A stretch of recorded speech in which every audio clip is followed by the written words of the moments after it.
Buenas noches, bienvenidos a otro Entrevista Fénix. Hoy en el Superior Tribunal de Justicia estamos con el presidente justamente del máximo órgano de justicia en la provincia de La Rioja, con la idea de hablar de absolutamente todos los temas. La particularidad del doctor Luis Brizuela es que podemos hablar netamente de los temas judiciales, pero también podemos adentrarnos en otras cuestiones que hacen a la política, a la realidad social de la provincia de La Rioja, y vamos a aprovechar eso. Principalmente vamos a hablar de la reforma judicial en la provincia de La Rioja. ¿Qué es la reforma? ¿Cuándo se va a notar? ¿Cuándo vamos a notar un cambio en la justicia? De ahí en más entraremos en cuestiones como, por ejemplo, la culpabilidad de los menores. ¿Tienen que ir los menores presos? ¿Qué pasa con aquellos que van a la cárcel y que no se reinsertan? ¿Los violadores tendrían que tener algún régimen especial? Hablar del 840, la famosa ley que hay en la provincia de La Rioja para que las personas vayan presas y manejan alcoholizados, ¿es inconstitucional o no? Son algunos de los temas que tenemos en agenda listos para conversar. Hoy, en Entrevista Fénix, el presidente del Superior Tribunal de Justicia de la provincia de La Rioja, Luis Brizuela.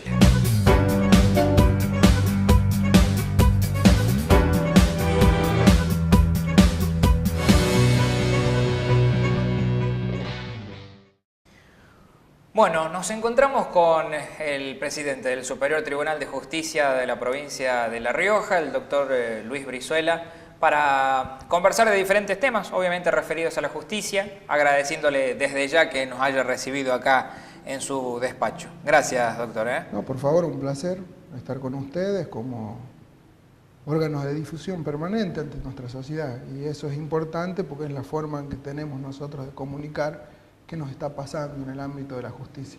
Sin duda. Bueno, vamos a hablar en general de lo que se busca con esta reforma de la justicia, transformarla un poco, pero primero me gustaría saber cómo está viendo usted desde acá, desde este órgano tan importante como el Superior Tribunal de Justicia, lo que está pasando hoy en la sociedad riojana, con el concepto de justicia que hay, con hechos que se vienen dando, como por ejemplo este caso de este hombre que murió en la comisaría, la desconfianza hacia los discursos oficiales sobre ese tema. ¿Cómo lo va viendo? Bueno, creo que en primer lugar hay un reflejo, ¿no? Lo que le pasa a nuestra sociedad como reflejo de una realidad político-social, ¿sí? Que no solo la vivimos en La Rioja, sino en toda la Argentina. ¿Cuál es esto? Es un descrédito de la gente que está en un proceso de búsqueda, ¿sí? En donde la dirigencia política, y tomando el dirigente político, no el partidario solamente, ¿no? Sino el dirigente político institucional, ¿sí? Ha perdido crédito ante la sociedad por distintas acciones u omisiones a lo largo del tiempo. Entonces la gente, cuando ve que no existen soluciones a sus problemas cotidianos, ¿sí? Reacciona ante los estrépitos sociales, en el caso de la justicia, ante un accidente horroroso en donde pierden vidas personas, en el caso de la comisaría, en un hecho dudoso, ¿sí? Que rápidamente es presentado, ¿sí? Por algunos actores como una situación de un suicidio, cuando todavía se está investigando. ¿Sí? E incluso, ¿cree que fue apresurado esto de salir a decir que fue un suicidio? Mire, yo siempre creo que es apresurado, sobre todo por esto. Más allá de que los órganos puedan tener alguna certeza, ¿sí? Creo que es apresurado anticiparlo en la gente de un modo tan inmediato, porque la gente está buscando que se investigue algo que aparece como sospechoso, sobre todo en los casos de violencia institucional. Este es uno, sí. En donde hay omisiones de múltiples actores, ¿no? A ver, lo primero es que uno debería hacer desde el ámbito administrativo es ver quiénes estuvieron en la comisaría. ¿Para qué? Para iniciar un sumario, que se investigue el hecho y preventivamente, ¿sí? Suspender en las funciones a quienes han actuado en ese operativo, más allá del resultado. ¿Sí? El oficial de turno, el comisario. Y los que estaban en la comisaría, porque el hecho ocurre acá y hay un deber de cuidado, de guarda que tienen en las comisarías por las personas que están.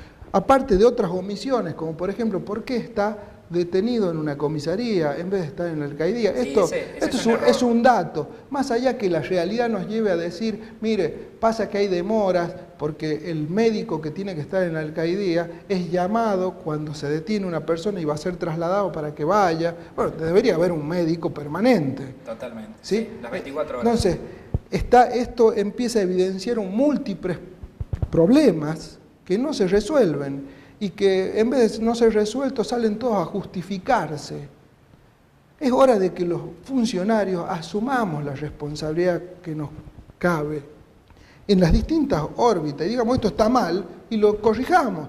La gente eso valora positivamente. Sí, yo decía que ante un caso de estas características, y además porque la policía de la provincia de La Rioja ya tiene algunos antecedentes donde se plantea la sospecha de algo que ocurre. Vuelven a aparecer las sombras de esos fantasmas vuelven a aparecer. Entonces era importantísimo que desde un primer momento se clarifique todo, se trabaje con una transparencia absoluta, que bueno, no quedó de esa manera y entonces por esas razones claro, que los familiares... Pero no queda porque de buenas a primeras, desde las instancias administrativas, policial, debieron hacer esto genera confianza en la sociedad y en la comunidad.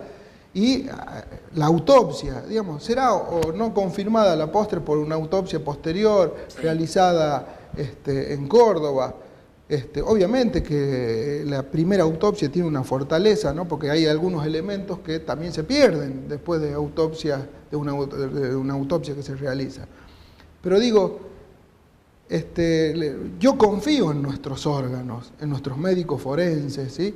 También confío en los médicos forenses de afuera que pueden venir a colaborar y ayudar, y por eso me parece correcto haber otorgado esta instancia revisora. Era importante que se haga en otro lado, ¿no? Externo a la provincia. Pero por supuesto, porque genera esta confianza de la que estamos hablando, que sea un tercero, disipa las dudas de tratar de proteger a la policía o a esto, al otro. Ahora, estas señales de dudas de sociales, porque algo está pasando, algo está mal en nuestras instituciones. Totalmente, sí. Entonces, rasgarnos las vestiduras y decir, no, estamos perfectos. No, estamos donde estamos porque somos lo que somos. Queremos ser otra cosa, queremos modificar esto. Cuando hay voluntad de cambio, ¿sí? Aceptamos la crítica, la receptamos, no la escondemos, no la ocultamos, ¿sí? Mire, yo no sé si es cierto o no es cierto, pero yo venía de mi viaje, que fui a mantener unas reuniones en Buenos Aires, y volvía de Córdoba en auto. Me bajo en Chamical y me anoticio de que habría ocurrido un hecho con una autoridad policial que volcó una camioneta, ¿sí? Hace tiempo, no sé cuándo, porque no tampoco indagué demasiado, porque lo tomé como un simple comentario. Ahora que la reacción inmediata en los dichos de los pobladores de Chamical que estaban en su lugar y que te comentan, saben que sos autoridad, creen que uno puede colaborar o hacer muchas cosas más de las que en realidad puede desde la función en la que estamos. Y nos dice, bueno, ¿y qué ha pasado? Nada, ha pasado rápidamente la camioneta. Desapareció. Y el comisario lo cambiaron de lugar. No sé quién será, regional o no sé. La verdad que ni sé si el comentario es real. Pero esta comidilla que se genera porque hay un descrédito en la comunidad. Lo mismo ocurre en esto. Cuando uno dice, yo, por ejemplo, me alarmé porque digo, si un médico forense dice que no hay participación de terceros en una autopsia, no es propio de un médico forense. Hablé con el forense y me dice, no, jamás digo yo esto en un informe. También hay quizás un error en la comunicación. Sí, él no dijo que no haya participación de terceros. No se sabe, eso lo tiene que decir el juez. Claro. No el perito forense que está investigando. Lo que puede sí es decir que presente los rasgos que presentan, o no de un ahorcamiento, sino que podrían ser de esto o de aquello, conforme está el cuerpo. Pero bueno, digo, en el medio también hay algo que empiezan los dichos, ¿por qué? Porque aparecen los abogados también que aportan elementos que quizás no son elementos que están en la causa, sino que tienen que ver con alguna línea de investigación que quieren ellos que se avance, y está bien. Digo, pero es otro rol, y por ahí queda como que esta es la realidad que fue dicha por un órgano público, que no es el caso. Y vamos a esta cuestión de fondo que usted mencionaba, que me parece interesante a ver cómo la ve usted. Lo del descreimiento que existe hacia autoridades desde todos los ámbitos, yo lo noto, pasando por las autoridades sindicales que tienen un descreimiento alto, obviamente por el dirigente político, por la policía, por los jueces. ¿Por qué razón se da este descreimiento? ¿Y cómo llegamos a dar el clic para cambiar esa situación en la sociedad? Porque si estamos descreídos de todos, no vamos a llegar a ningún lado. Para mí el clic es, en primer lugar, dar el ejemplo de los órganos públicos, ¿sí? Ejemplos de transparencia en lo cotidiano, ¿sí? evidenciando a nivel gubernativo serán los ingresos de recursos, la utilización de los mismos, ¿sí? La gente en momentos de crisis privilegia algunas cosas. En La Rioja, al ser el empleo público el centro de la actividad, ¿no? Haber poco privado, el salario de los trabajadores aparece como un eje importante en esto, que quizás hay que tenerlo en cuenta y ponerlo en la agenda en primer lugar, porque genera un movimiento económico a nivel provincial importante, sobre todo en momentos inflacionarios. Una provincia pobre que recibe menos recursos tiene menos para disponer, pero lo que tenga para disponer, reasignarlos de modo de privilegiar lo que genera un círculo virtuoso económico en la sociedad, ¿sí? Cuando se privilegian otras cosas, ocurren los problemas. A ver, en la línea de un anterior gobierno que yo conformé, ¿sí? Y que creo que estaba acertado en ese momento, generar un sector económico, empresarial, porque en La Rioja no existía. El privado riojano, ¿en dónde invertía? Quien tenía recursos para invertir en un negocio. Invertía en dos cosas, mire. Invertía en inmuebles para alquilar y en préstamos, con prenda o en circuitos ya no tan santos de usura, para tener un amplio margen de beneficio económico con sus recursos. Es decir, muy conservador, cero riesgo, no había emprendimientos privados importantes. Entonces, pensar ese escenario a través de la reactivación económica de las sociedades de economía con participación estatal mayoritaria. Y la famosa SAPEM. La famosa SAPEM era interesante. ¿Para qué? Para darle a La Rioja ese ímpetu. Desgraciadamente, creo yo que en estos momentos esto no es lo viable hoy. ¿Por qué? Porque en ese momento sí era. En ese momento sí. Hoy no. Hoy no, porque la realidad económica nacional ha variado de eje. Ya no tenemos una corriente de recursos, un flujo de recursos de nación importantes con el fondo sojero que se ha visto disminuido, ¿sí? Todos aquellos fondos que se conformaban con las retenciones mineras que han desaparecido, retenciones al agro que han disminuido considerablemente o han desaparecido. Entonces, hoy no tenemos estos recursos y mantener la capitalización permanente en algunas empresas del Estado es altamente oneroso. Hay que venderlas a un privado, ¿sí? Fuerte, que invierta realmente, porque ya están con una inversión importante realizada. ¿En su totalidad hay que vender? No, hay que vender aquellas que generan un alto nivel de costos al Estado para mantenerla. ¿Qué no vender? Y las de servicios esenciales, como por ejemplo Internet para todos, estas hay que preservarlas, las de servicio.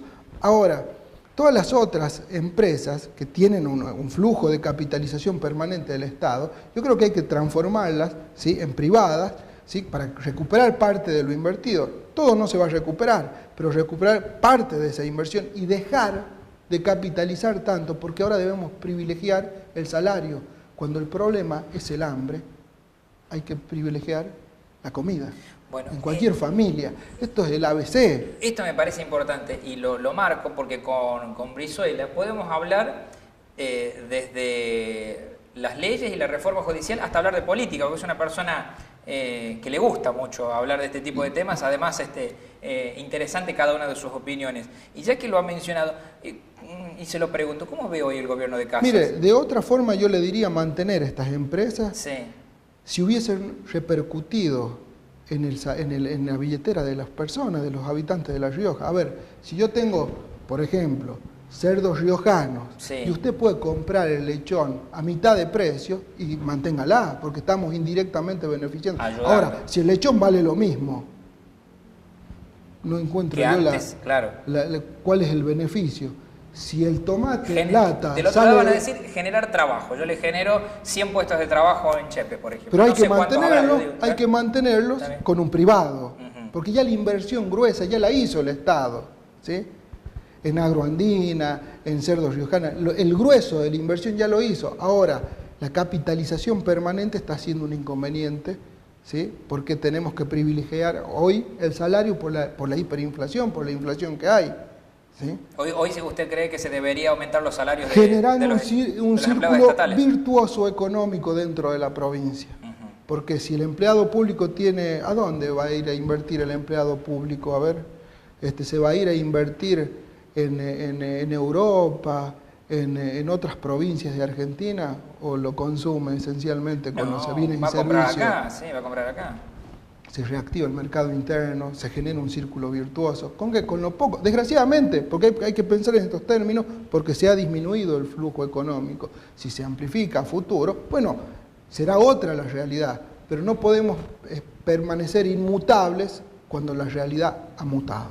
Sin duda, sin duda. Y le preguntaba yo a usted, ¿qué relación tiene con el gobernador Casas? ¿Cómo lo está viendo? Mire, con todos los gobernadores últimos yo he tenido relación, y con el gobernador Casas la tengo y es buena. Es una persona que escucha, ¿sí? Creo que se encuentra con ciertas limitaciones, ¿sí? en su poder hacer grandes cambios. Por ejemplo, a nivel justicia, nosotros para poder implementar procesos de reformas no graduales necesitamos una gran inversión en la función judicial. Una inversión que encima no es que tenemos una inversión constante de hace años. La Rioja tiene una desinversión en materia judicial de hace más de 30 años. ¿Sí? Las estructuras judiciales son hoy obsoletas porque han quedado en el tiempo, en la historia. No solo las estructuras humanas que las compone el recurso humano, sino las estructuras edilicias, infraestructura, la tecnológica, porque si tenemos una participación presupuestaria ínfima en el presupuesto provincial, es muy poco probable que podamos hacer grandes cambios o ponernos incluso con los avances tecnológicos al día. Entonces, las reformas tienen que ser graduales. Y esa cuestión económica también ayuda para que de una vez por todas se concrete esa famosa premisa de que los poderes tienen que ser netamente independientes. Pero por supuesto, si no tenemos una participación presupuestaria económica en el presupuesto provincial, esa independencia se ve disminuida. No porque no lo seamos. A ver, los jueces somos independientes. ¿Qué es ser independiente en esta provincia? Es no atender el teléfono, ¿sí? Ni escuchar, quizás muchas veces a los medios, y que eso nos influye en un hacer determinado, ¿sí? Tenemos que analizar el caso que nos traen con total objetividad. Y frialdad, ¿sí? ¿Sí? No, frialdad no, porque somos seres humanos, no somos sangre azul. Sí, somos personas. Me refiero a la frialdad por ahí por ejemplo, un tema mediático. ¿A usted un hecho de injusticia que está viendo no lo enerva? No lo enerva si está en el medio, por supuesto, como locutor. ¿Usted cree que como magistrado no nos enerva, pero cuando estamos viendo una injusticia pero por supuesto, tenemos que tratar de recomponer el equilibrio. Claro, esa es nuestra función. Entonces, yo creo sinceramente en la honestidad de los magistrados y que lo hacen de la mejor modo posible, con un recurso humano, como le digo, nosotros contando jueces, contando empleados, contando todo, en todo el territorio de la provincia no tenemos más de 1.100 empleados, trabajadores y funcionarios. El sistema judicial no tiene más de 1.000 toda empleados. La provincia, 1.200, póngale. Cualquier repartición de la administración pública tiene más que nosotros. Y nosotros estamos en todo el territorio. ¿1.000 empleados tan solo? Por eso le estoy diciendo que hay un gran desfasaje. Pero es terrible el desfasaje. 1.200. Solamente en el municipio de la capital habrá más de 7.000. Bueno, sin embargo la justicia y todo el sistema funciona. Judicial de La Rioja con 1.000 nada más. Ahora mire, ¿cómo no vamos a tener una mala imagen ante la gente? La mala imagen en la justicia a veces es injusta, ¿no? A veces es injusta. ¿Por qué? Porque nosotros venimos de atrás. Siempre digo, ¿no? Nosotros venimos de atrás. ¿Cuándo aparece la justicia? Cuando el daño está ocasionado. Somos la última instancia que busca el ciudadano en donde amparar sus derechos. Cuando ya el camino del desamparo, largo, ya culminó. ¿A dónde más voy? Y voy a un juez, voy a la justicia, a demandar, voy a peticionar. Entonces, si a la vez eso no tiene una resolución pronta, celera, rápida, y bueno, la justicia incorpora la mala imagen por la demora, más la mala imagen del tortuoso camino anterior que padeció esa persona. Y se junta todo. Sea del Estado proveniente, sea de un particular, o sea de donde fuere. La gente acumula bronca y la deposita en última instancia. Entonces, ahí parte de esa mala imagen, ¿sí? De la justicia, que no resuelve. Y también en esta situación de que estamos atrasados en cuanto a infraestructura. Mire, en materia laboral. En materia laboral uno mira lo que se está haciendo o se pretende hacer y mira los ciclos. Yo no comparto la imagen de la flexibilidad la que me dan estos centros de mediación que nacieron en los 90 con la flexibilización laboral, ¿sí? Neoliberalismo, porque no tengo esa mirada. Entonces, desde ahí no lo puedo compartir. Pero a la vez se pretende instalar una mediación administrativa obligatoria para los conflictos individuales. Para los colectivos creo que sí, está bien una mediación obligatoria, una conciliación, porque es otro el interés que se protege. Ahora, en las relaciones individuales del trabajo, cuando surge un conflicto individual o pluripersonal, no podemos impedirle o cercenarle o limitarle el acceso jurisdiccional a los trabajadores, ¿sí? Tenemos que hacer un acceso a la justicia y que la justicia sea eficiente. ¿Cómo mejoramos? En Capital tienen el 70% del caudal de conflictos laborales de la provincia. Tenemos 3 juzgados con 2 secretarías, ampliando el nivel de juzgados a 6 juzgados con 6 secretarías, de modo tal que puedan hacer más audiencia de vista de causa, de modo tal que puedan resolver más expedientes, más juicios por mes. Esto ya de por sí va a acelerar. Y modificando el proceso laboral, poniendo la audiencia de conciliación jurisdiccional, ¿sí?, que es obligatoria, al inicio del proceso. Usted demanda inmediatamente audiencia, ¿sí?, agregando simplemente 2 mediadores por juez en Capital y en el interior, en los casos de los jueces laborales, resolveríamos el problema de la mora jurisdiccional, que con estas medidas no se resuelve, ¿sí? Entonces, creo yo que en realidad mediación no obligatoria, optativa, usted como trabajador que tenga la opción de ir a la administrativa. De optar. Sí. Pero no obligatoria. Una vez que optó, vaya a la administrativa, agote la administrativa y recién venga, ¿sí? Pero es opción suya, porque si no estoy cercenando el derecho de la tutela judicial efectiva, que es constitucional y es internacional. Es interesante este tema para que lo podamos seguir hablando porque me he encontrado en varias oportunidades con esos casos en los cuales, bueno, terminan arreglando con el... a favor de uno, a favor del otro, ¿no? Terminan arreglando con su patrón a partir de esa idea de que si vas a juicio va a pasar 5, 6, 7, 10 años. Y usted tiene la necesidad alimentaria hoy, la de comer hoy, actual. Sí, entonces arreglas rápido, ¿sí? Con lo poco, arregla a ver, con el beneficio para un lado o para el otro. Mal y se ve desprotegido. Sí, totalmente. Hacemos una pausa. En el próximo bloque nos metemos de lleno ya para ampliar este tema y obviamente en la reforma judicial. ¿Qué es la reforma judicial? ¿En qué va a cambiar la justicia en la provincia de La Rioja a partir de esta reforma? Ya volvemos.